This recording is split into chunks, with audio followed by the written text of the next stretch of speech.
سلام. این برگ انجیری رو من گذاشتم تو قسمت نیمسایه حیاط. فکر میکردم رشدش زیاد بشه، ولی انگار نورش زیاد بود و خیلی از قسمتاش دچار آفتاب سوختگی شد. وقتی دیدم داره از ریخت و قیافه میفته گفتم بهترین کار اینه که ازش قلمه بگیرم. همونطور که همتون میدونید واسه قلمه گیری باید مابین دوتا برگ یا مابین دوتا بند را با قیچی یا کاتر ببرید که حتما هم یه دونه ریشه هوایی داشته باشه. برگ تنها شاید ریشه دار بشه ولی هیچ وقت جوونه نمیزنه چون ساقه ای نداره.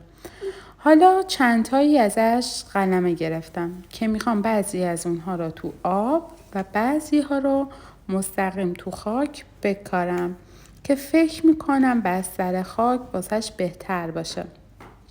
برای بستر خاکم من از پرلیت و کوکوپیت استفاده میکنم و قلمه ها رو میکارم و بعدش با قارچکش آبیاری میکنم و میذارم توی یه مکان با نور متوسط.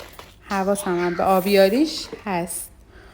حالا این بره واسه یه ریشه و جوونه زدن. پس یادم میمونه و یادتون باشه که برگ انجیری یه گیاه آپارتمانیه که به نور غیر مستقیم نیاز داره و یه گیاه رطوبت دوسته. به خاطر ریشه های هوایی هم که داره هفته یه بار اسپری آب واسهش خوبه.